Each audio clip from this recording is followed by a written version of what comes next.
Halo semua, selamat datang di video CodeIgniter 4. Nah, ini adalah contoh aplikasi sederhana dari CodeIgniter. Sudah terkoneksi dengan basis data, bisa menampilkan data, bisa menginput data, bisa menampilkan detail dari datanya, bisa mengedit, dan bisa menghapus. Nah, untuk kemudahan pembelajaran supaya lebih mudah dipahami, untuk melihat kode-kodenya juga, jadi pada aplikasi ini tidak menggunakan CSS ataupun JavaScript. Nah, di sini untuk pembelajaran akan dikirimkan source code beserta file SQL-nya. Untuk menerapkan file SQL-nya, maka lakukan langkah-langkah seperti berikut. Pada aplikasi PHP MyAdmin, apabila teman-teman menggunakan SAM ya, silahkan dinyalakan Apache dan MySQL-nya, kemudian buka PHP MyAdmin. Nah, saya akan mengirimkan SQL basis datanya, jadi teman-teman silahkan diimpor saja. Bagaimana caranya? Pertama, kita harus membuat basis data yang baru dulu. Nah, basis data yang digunakan di sini adalah utama. Nah, jadi silakan teman-teman ke database, kemudian create database baru, ketikkan utama dan klik create. Nah, di sini kosong, databasenya tidak ada tabel. Nah, tugas kita sekarang mengimpor. Di atas sini ada impor. Kemudian pilih ini file to import, kita pilih filenya. Nah, kemudian teman-teman cari utama.sql yang saya kirimkan. Kemudian di open di sini. Nah, sudah terbaca, kemudian kita paling bawah impor. Nah, impornya selesai, maka di sini akan ada satu tabel produk dan ada data-datanya ya. Di sini ini contoh data dummy-nya. Nah, kalau sudah, berarti teman-teman sekarang sudah mengekspor database dan tabelnya. Sekarang kita akan bekerja dengan codingnya pada Visual Studio Code. Nah, nama foldernya ini adalah kanvas bersih. Nah, pertama kali untuk konfigurasi paling awal, nah teman-teman di sini bisa buka file environment-nya. Nah, file environment-nya tadi tidak ada dotnya ya, seperti ini. Jadi kalau belum, di rename aja, kemudian ditambahkan dotnya di depan, jadi dot environment seperti ini. Nah, environment ini isinya adalah setting-setting. Nah, untuk mengaktifkan settingannya, tanda pagarnya ini dihapus. Nah, ada beberapa yang harus kita konfigurasi dulu. Yang pertama pada baris 17, ini CI environment-nya kita ganti dengan development. Kemudian app.base URL-nya kita isi dengan http://localhost.28080. Nah, ini pasti sama ya ke localhost 8080. Apabila teman-teman di-upload ke hosting, maka ini diganti dengan nama domainnya. Nah, kemudian di sini pada baris 33 sampai 39 ini adalah konfigurasi database. Nah, di sini disamakan saja. Nama hostname-nya adalah localhost, nama database-nya adalah utama, username-nya root, password-nya dihapus saja karena database-nya tidak pakai password. Kemudian ininya sama MySQL, prefix-nya 0 dan port-nya 3360.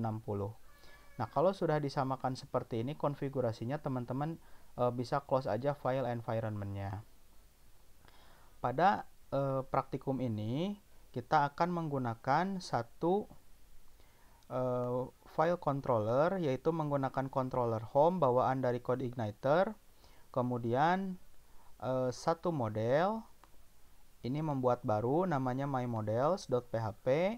Kemudian di sini ada beberapa views ya yang akan kita gunakan.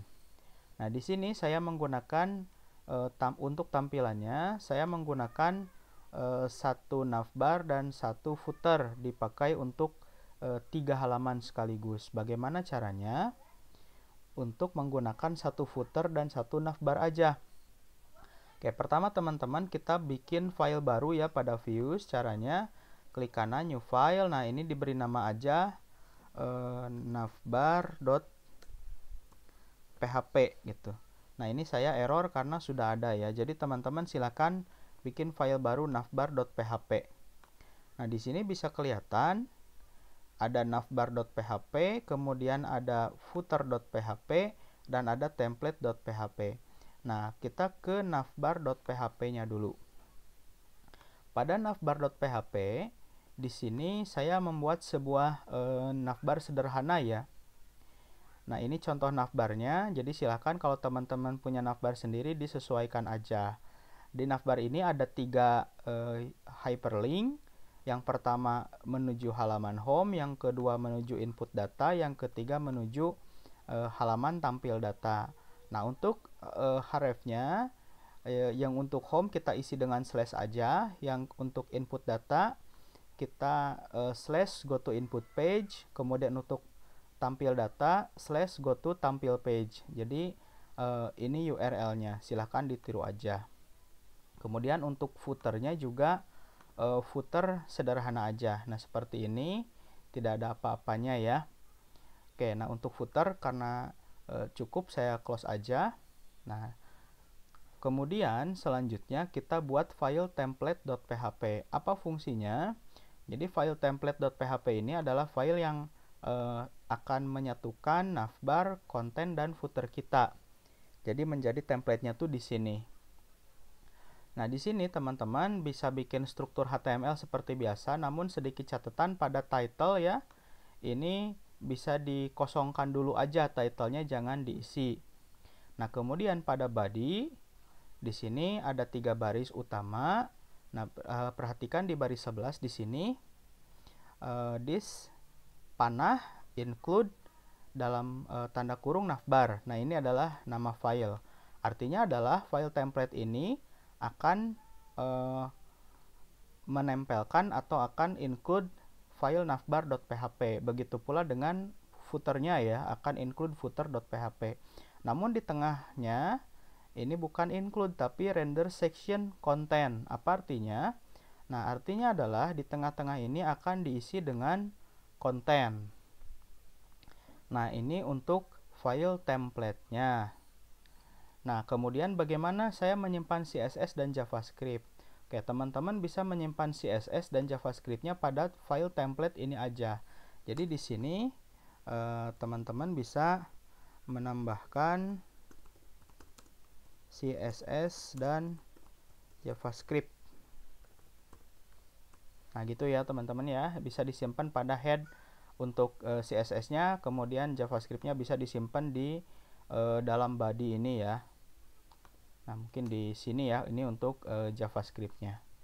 Itu untuk template. Nah, kenapa ini title-nya berupa variabel PHP? Karena nanti isi dari title ini akan berubah-ubah tergantung dari halamannya. Nah, untuk template juga saya simpan dulu ya. Nah, sekarang sebelum kemana-mana, kita lihat dulu file roots.php. Ada di mana roots.php?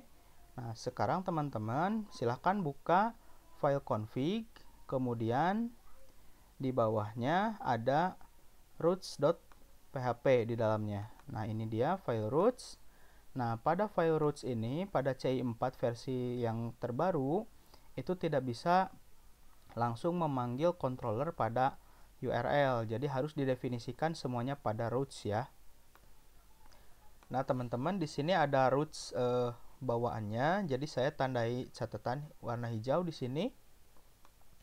Ada rute untuk perpindahan halaman. Nah, yang pertama halaman menuju halaman home. Ini default dari code igniternya ya. Nah, bisa dilihat di sini yang pertama akan menuju slash kemudian home index. Nah, ini akan menuju controller home. Fungsinya index. Nah, kita lihat controller home fungsi index. Controller home fungsi index di sini akan menampilkan home view. Nah, home view di sini halaman default punya kita. Nah, ini dia, ini halaman home ya. Nah, jangan dilihat dulu untuk baris 1-2-nya, ini biarkan dulu aja. Nah, sekarang kita ke roots lagi. Jadi teman-teman harus mendefinisikan rute-rutenya dulu. Ini untuk ke halaman home. Kemudian ini menuju halaman input data. Jadi ini slash go to input page. Nah, ini disamakan dengan URL yang tadi pada navbar ya. Nah, disamakan dengan yang ini pada hrefnya. Nah, ini akan menuju controller home fungsi input.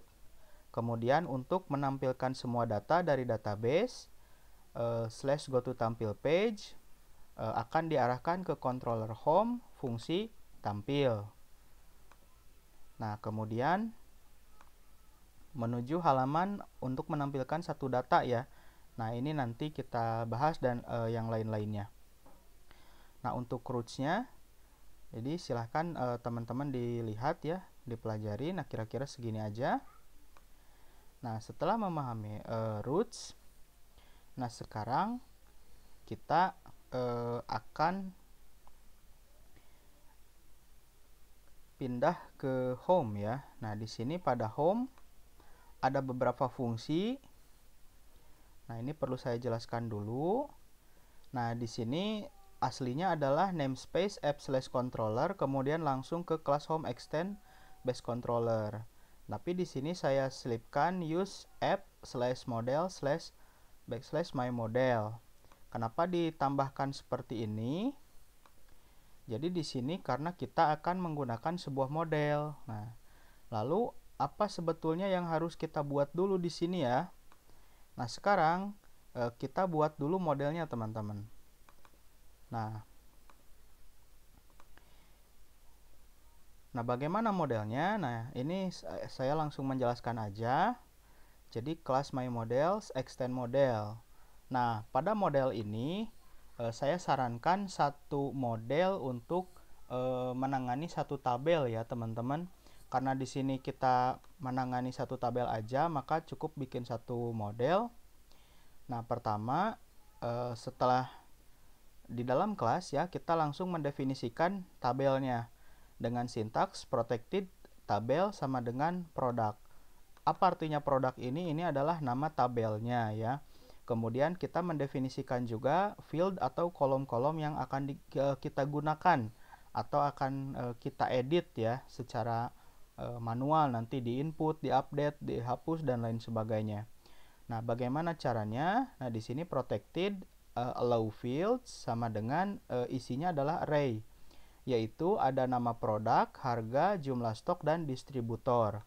Nah, ini harus disamakan dengan nama field atau nama kolom yang ada pada basis data ya.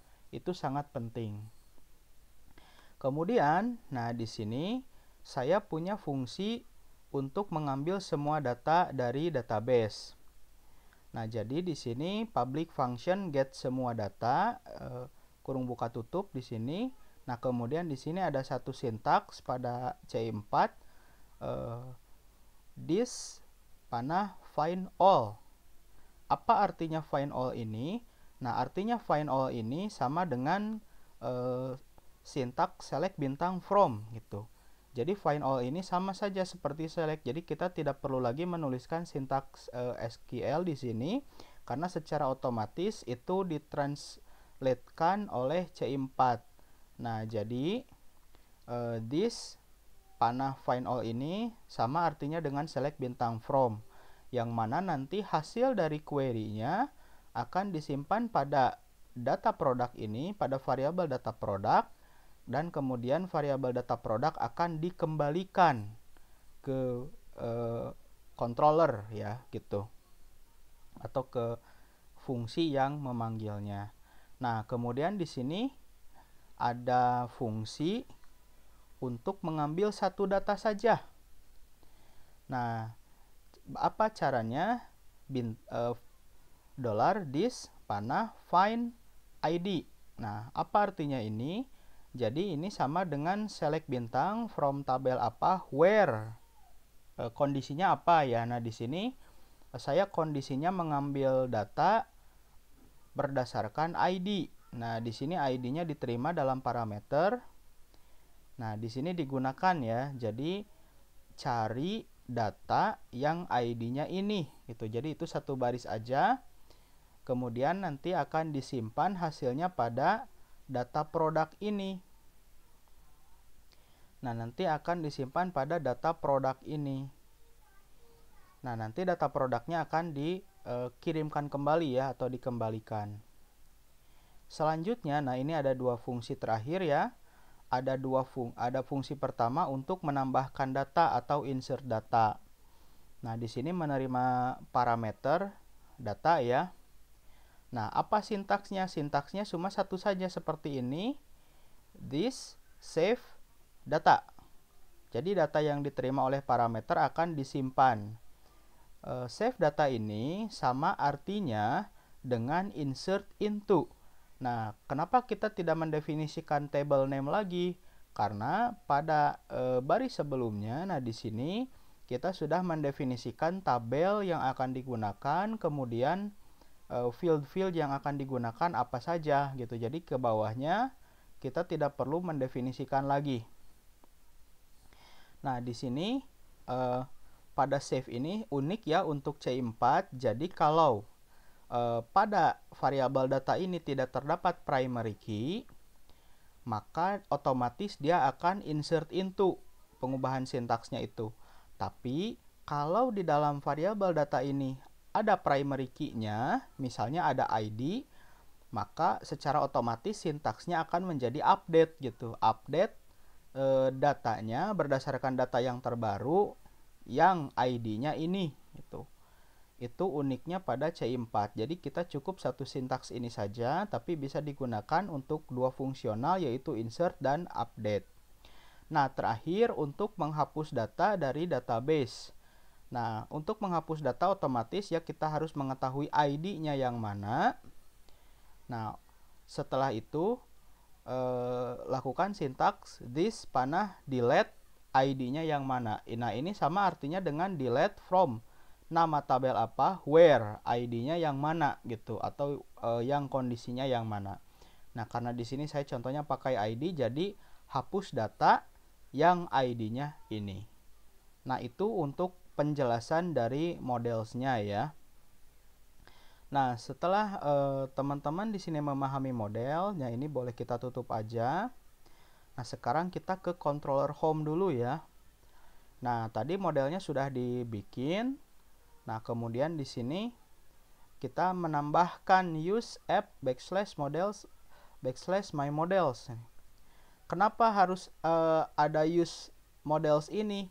Karena pada controller ini kita akan memanggil model, sehingga harus gunakan use seperti ini. Artinya kita akan menggunakan my models. Nah, kemudian di sini supaya modelnya bisa digunakan lagi, nah kita harus menggunakan konstruktor ya. Nah, jadi awal-awalnya, nah setelah kelas home ini kita tambahkan baris 13, yaitu protected, para variabelnya bebas ya. Misalnya di sini my models. Boleh dibedakan aja dengan model aslinya. Nah, kemudian di sini public function spasi __ construct. Nah, kurung buka tutup, kurawal buka tutup ya, di dalamnya adalah $list, kemudian panah my models. Nah, my models ini dari mana? Dari sini ya. Sama dengan new my models. Nah, kenapa seperti ini? Karena ini berbasis OOP ya, jadi modelnya harus diinstansiasi dulu. Nah, mungkin teman-teman sekarang belum paham atau kurang paham, nggak apa-apa ya, ini ikuti aja dulu seperti ini contohnya. Nah, selanjutnya pada controller home ini saya punya sebuah fungsi untuk pindah ke halaman home. Nah, lihat di sini public function index. Nah, sebelum dikirim, sejatinya ya, untuk pindah ke sebuah halaman kita cuma butuh ini saja teman-teman. Return view, nama file view-nya apa, sudah selesai. Tapi di sini saya ingin mengirimkan sebuah data ya, sebuah variabel. Nah, datanya karena mungkin akan banyak, jadi saya simpan saja di array satu kamar ya, array satu kolom nggak apa-apa ini sebenarnya. Nah, di sini variabel data isinya adalah array, isi array-nya adalah title, variabel title yang diisi dengan home. Apa sih ini artinya? Anggaplah ini ada satu kardus besar, ada satu kotak besar, namanya data. Nah, di dalam kotak data itu ada kotak kecil, namanya title. Nah, di dalam kotak kecil itu ada data home ya, isi variabelnya. Nah, ini penting. Kenapa penting? Karena kita tadi pada template mendefinisikan untuk title barnya yang di tab atas itu ya. Kalau teman-teman nggak mau ada title barnya berarti nggak usah ada yang seperti ini. Tapi kalau mau, nah ini title home-nya dimasukkan ke dalam variabel data, kemudian nanti variabel datanya dikirim ya. Begitu pula untuk halaman yang lain, misalnya seperti input data, seperti title-nya tampil database, detail data, edit data, dan lain seterusnya.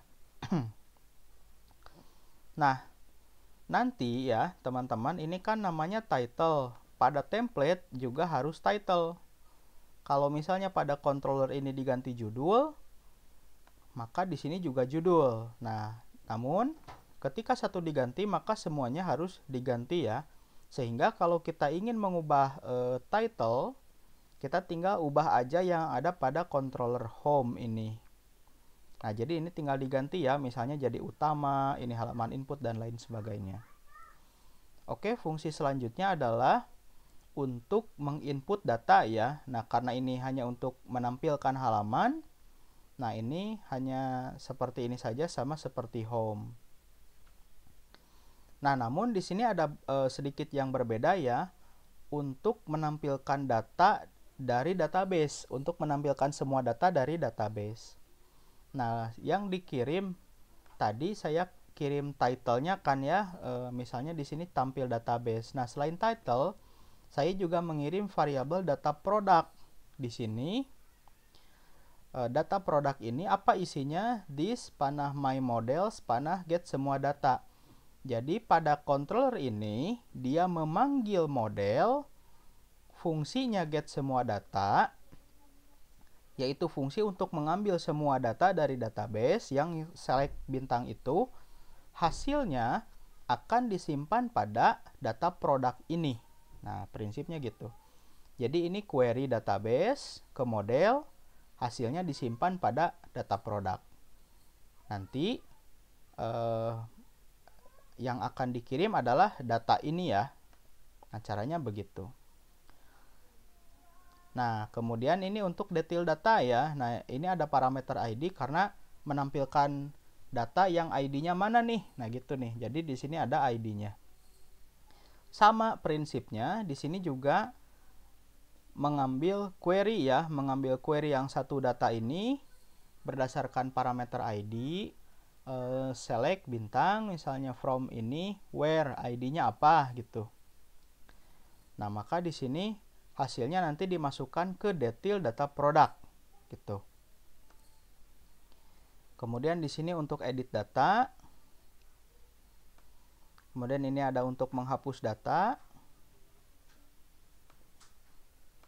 Kemudian untuk tambah data dan ada ubah data ya. Nah, sekarang karena halaman home ini tidak ada yang aneh ya. Nah, sekarang kita ke tampil data dulu di sini. Nah, kenapa kok bisa tampil ini? Nah, ketika klik tampil data, ini akan ke routes ya, .php, kemudian akan diarahkan ke halaman home yang fungsinya untuk menampilkan semua data, yaitu pada di sini tadi. Nah, untuk get semua data ini gitu. Nah, setelah datanya diambil, datanya dimasukkan ke dalam data product. Nah, dari data product ini pada variabel data ya, kemudian dikirim ke tampil view. Nah, sekarang kita lihat tampil view, kok bisa muncul banyak datanya gitu. Nah, sekarang kita ke view ya teman-teman. Nah, lihat di sini pada baris 1 dan 2, di sini saya memasukkan sintaks PHP, this extend template dan this section content nih. Apa artinya? Nah, ini berhubungan dengan template tadi. Artinya adalah si tampil view.php ini akan menerapkan si konten ya, akan menerapkan template. Nah, pada template ini kan seperti ini strukturnya. Nah, di sini ada render section content. Apa yang dirender? Nah, yang akan dirender adalah di sini. Dari baris 2, dari this section content sampai baris 29, this end section. Nah, semua halaman view teman-teman bisa dibuat seperti ini. Sehingga lebih modular lagi ya, lebih mudah untuk dikembangkan. Nah, sekarang kita lebih ke kontennya ya. Nah, di sini menampilkan semua datanya, saya menggunakan tabel, tapi menggunakan pengulangan. Kan tadi pada controller home, dikirim semuanya pada variabel data ya. Nah, di dalamnya ada title dan ada data produk. Title akan ditampilkan pada template di sini. Nah, sedangkan data produk, nah, akan diulang. Nah, pengulangannya sedikit beda. Nah, lihat di sini PHP for each data product yang tadi S apa? Nah, ini harus ada S-nya dulu. Jadi data produk ini diinstansiasi lagi lah sebenarnya sebagai apa. Nah, yang hasil instansiasinya barulah ditampilkan seperti ini. $P, nama produk, kemudian harga, jumlah stok, distributor. Nah, ini semuanya sama dengan nama field yang ada pada database atau pada tabel ya. Jadi sama semuanya. Nah, end of for each. Apa yang saya for each di sini atau apa yang saya ulang? Yang saya ulang adalah table rows-nya gitu. Karena di sini saya ingin menampilkannya pada tabel. Nah, satu data itu kan jadi satu baris tabel ya. Maka di sini baris tabelnya yang saya ulang. Nah, diulang sebanyak apa? Sebanyak jumlah data produk ini. Kalau data produknya ada 10, maka hasilnya akan 10 juga. Kalau 100, maka akan jadi 100 juga gitu ya, teman-teman. Nah, yang harus diperhatikan di sini adalah yang di dalam for each gitu. Jadi yang diulangnya selalu disimpan di dalam for each. Nah, misalnya teman-teman ingin menampilkan data produknya itu tidak dalam tabel, tapi pada cards gitu ya, pakai Bootstrap ada cards-nya, itu bisa juga teman-teman.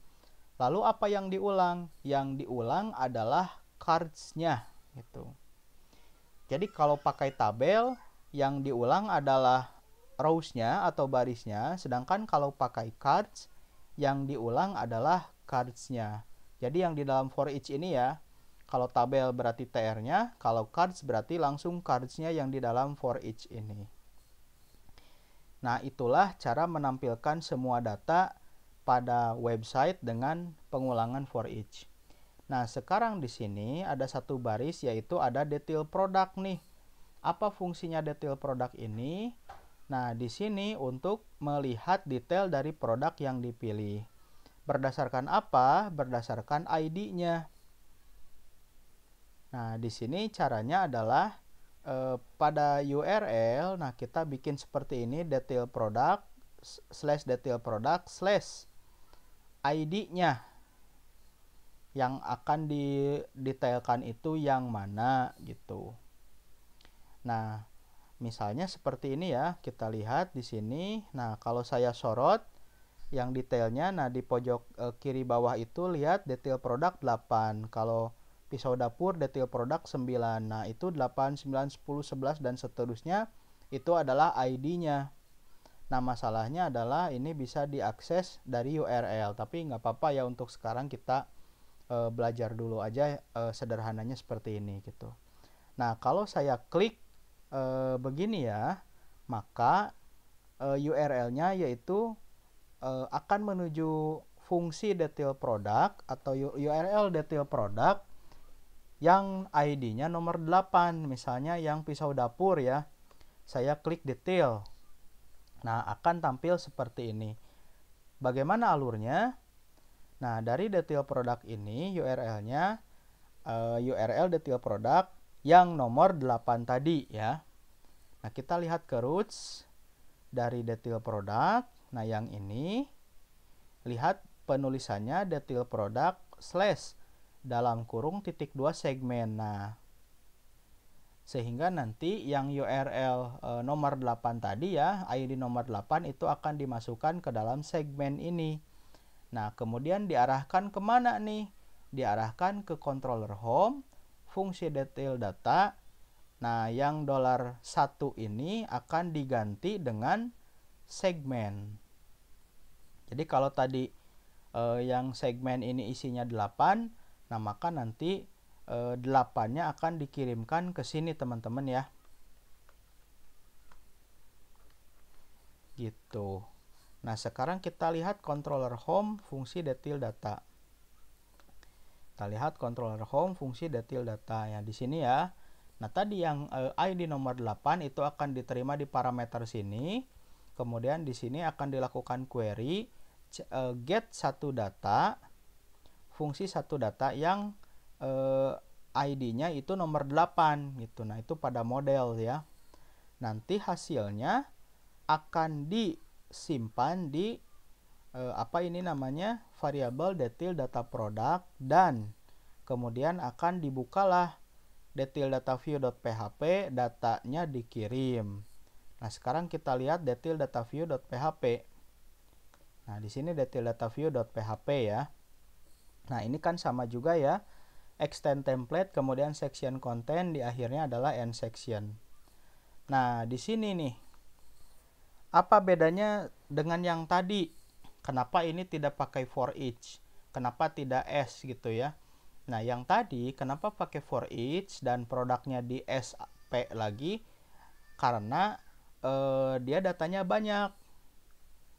Nah, sedangkan yang ini datanya cuma satu ya teman-teman. Jadi di sini datanya, nah detail data product ini bisa kita langsung panggil aja detail data product. Nah, yang mana nih kolomnya? Yang nama produk misalnya gitu. Nah, di sini sederhana aja, nama produk titik 2. Nah, diisi dengan seperti ini. Dollar detail data produk, kolomnya yang mana? Yang nama produknya. Detail data produk harganya, detail data produk jumlah stoknya, dan detail data produk distributornya. Nah, jadi seperti ini ya. Sebetulnya semua data yang nomor 8 itu tadi, yang yang pisau dapur, itu terambil semua, termasuk ID-nya juga. Nah, cuma di sini tidak saya tampilkan aja gitu. Tapi sudah masuk nih ke halaman data ini. Nah, oleh karena itu, nah di sini ada dua pilihan ya, edit dan hapus. Nah, ini bisa-bisa saja. Sekarang URL-nya go to edit product. Nah, di sini yang dikirimkan adalah ID-nya. Jadi yang mau diedit yang mana, atau yang mau dihapus yang mana gitu. Nah, misal mau dihapus nih, maka kita URL-nya ke hapus produk / detail data ID-nya yang mana? Yang nomor 8 ini. Nah, kita ke roots lagi. Hapus produk. Nah, di sini sama seperti ini ya. Hapus produk / dalam kurung titik 2 segmen. Jadi nomor 8-nya masuk ke sini, kemudian akan masuk ke controller home fungsi hapus data gitu. Nah, tapi lihat teman-teman, di sini ada yang menggunakan get, ada yang menggunakan add. Apa bedanya? Kalau menggunakan get itu untuk sintaks query ya, seperti delete, kemudian select gitu. Tapi kalau kita menambahkan data atau mengupdate data itu menggunakan add ya. Selain daripada itu menggunakan get. Nah, begitu pula saya lanjutkan ya dengan edit gitu. Yang mau diedit yang mana? Nah, contohnya di sini yang ID-nya nomor 8 misalnya tadi ya. Nah, kalau diedit, maka dari roots-nya itu akan ke di sini ya, go to edit product.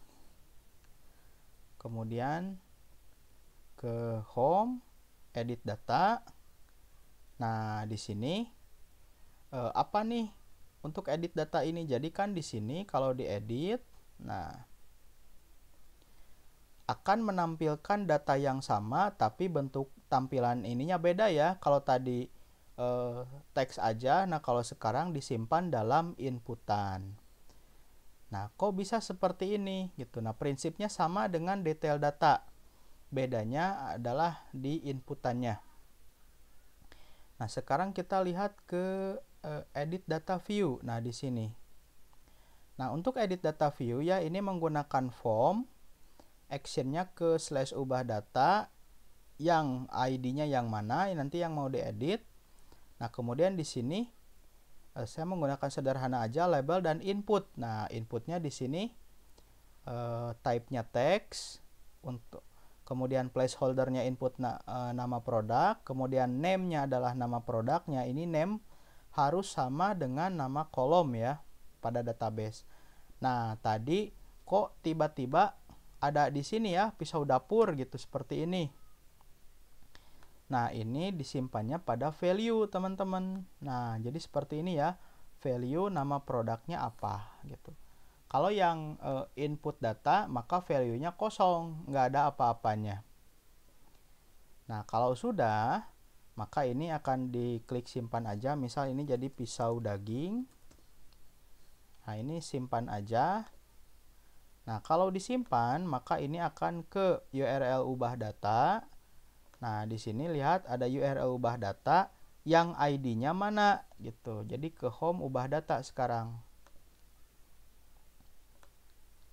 Home ubah data. Nah, ini ya contohnya tadi pada array data ditambahkan ID-nya. Nah, karena di sini menerima parameter ID, jadi ini langsung dimasukkan ID-nya. Nah, langsung dipanggil model untuk tambah data. Kenapa yang untuk tambah data yang digunakan? Karena tadi menggunakan save ya, jadi otomatis kalau ada ID-nya itu akan menjadi update data. Nah, sekarang yang paling utama ya input data ini nih. Nah, di input data kita membuat form seperti ini biasa saja. Nah, misal kita masukkan ya teh hijau, misalnya harga produknya 10.000, jumlah stoknya misalnya 100, kemudian nama distributornya ada apa ya, Kebun Tehku gitu. Nah, misalnya seperti ini. Kemudian kita tambah data. Kok bisa? Nah, muncul ya di bawah teh hijau 10.000, stoknya 100, distributornya Kebun Tehku. Kok bisa seperti itu? Nah, kita lihat di sini pada input view ya. Nah, di sini untuk inputannya. Nah, di sini bikin form seperti tadi, metodenya post. Nah, di sini actionnya adalah /tambah data. Kok nggak ada /id-nya lagi? Ya, ini kan mau tambah data baru ya. Nah, di sini teman-teman lihat di sini nama produk ya. Nah, ini harus diperhatikan sedikit. Nah, untuk teks biasa maka input type-nya adalah input type text gitu. Placeholder, apa itu placeholder? Placeholder itu yang ada tulisan di sini nih di dalamnya. Ada input nama produk, input harga produk, input jumlah stok dan lain sebagainya. Nah, itu namanya placeholder. Nah, kemudian di sini supaya inputannya bisa diambil value-nya, maka kita harus bedakan satu inputan dengan inputan yang lain, yaitu menggunakan tag name ya. Properties name. Nah, name-nya apa? Di sini saya name-nya nama produk. Yang kedua name-nya harga, ketiga name-nya jumlah stok, keempat name-nya distributor. Untuk kemudahan, name ini disamakan dengan nama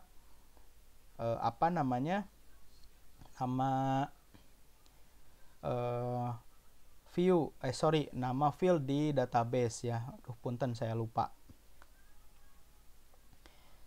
Nah, di sini lihat yang kedua input type number. Nah, kenapa number seperti ini? Nah, supaya inputannya hanya bisa huruf-huruf aja. Angka-angka aja. Nah, ini kan saya pencet alfabet, di sini nggak bisa, tapi kalau angka bisa. Kemudian ada yang seperti ininya juga ya, bisa ditambah-tambah gitu. Nah, untuk jumlah stok juga saya menggunakan number, nama distributor adalah text. Nah, ini bisa disesuaikan aja teman-teman ya. Kalau inputnya email, jadi input type-nya email. Kalau password, nanti input type-nya password, nanti akan berubah sendiri. Nah, kemudian pada form, nah di dalam tag form ini jangan lupa button ya. Button type-nya submit. Nah, kalau type-nya submit, maka kita akan mengirim data gitu. Mengirim datanya kemana? Ke action ini. Actionnya di sini slash tambah data. Nah, kita lihat pada root slash tambah data. Nah, di sini. Di sini slash tambah data akan diarahkan ke controller home, kemudian fungsi tambah data. Nah, lihat di sini controller home ya, fungsi tambah data. Nah, ini dia. Nah, di sini tidak menerima parameter apa-apa ya, tapi lihat di sini $data isinya adalah array yang terdiri dari nama produk, harga, jumlah stok, dan distributor. Ini struktur JSON sebetulnya menulisnya seperti ini. Nah, ini juga disamakan dengan nama field di database aja. Nah, lihat di sini nama produk ya. Apa isinya? This, request, get var, nama produk. Nah, apa artinya? Maka nama produk ini akan diisi dengan variabel dari inputan HTTP atau dari tag input HTTP yang name-nya adalah nama produk gitu. Yang mana? Yang ini nama produk. Nah, sedangkan yang kedua akan diisi dari inputan HTML yang name-nya adalah harga. Nah, ini yang name-nya harga. Jadi yang diambil adalah input dari sini. Kemudian yang ketiga ya mengambil yang name-nya jumlah stok, yang keempat mengambil name-nya distributor gitu. Jadi sama semuanya dari inputan. Nah, begitu pula tadi ya untuk yang editing itu juga sama, semuanya diambil dari inputan. Nah, kemudian semua data ini ya, data dalam array akan disimpan, akan dikirimkan ke model fungsi tambah data. Nah, kemudian akan redirect ke go to tampil page ya, ke URL go to tampil page. Apa ini artinya redirect? Jadi redirect ketika ini selesai dieksekusi semuanya, maka otomatis akan kembali lagi ke URL ini. Nah, jadi kita lihat modelnya sebentar.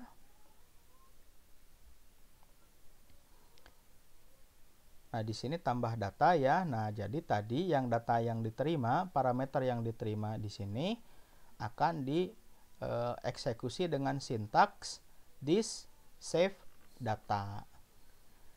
Nah, sehingga berfungsilah aplikasi ini ya, teman-teman.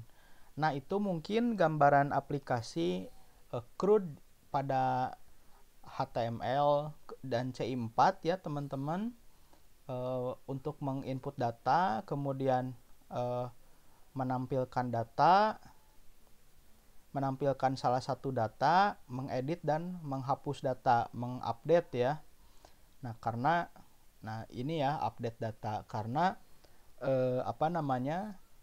fungsional database itu memang tidak jauh dari CRUD ya. Create, read, update, dan delete, teman-teman. Nah, untuk ini jangan lupa pada sum ya, Apache dan MySQL-nya selalu dinyalakan. Oke, terima kasih. Kita berjumpa kembali pada kesempatan selanjutnya.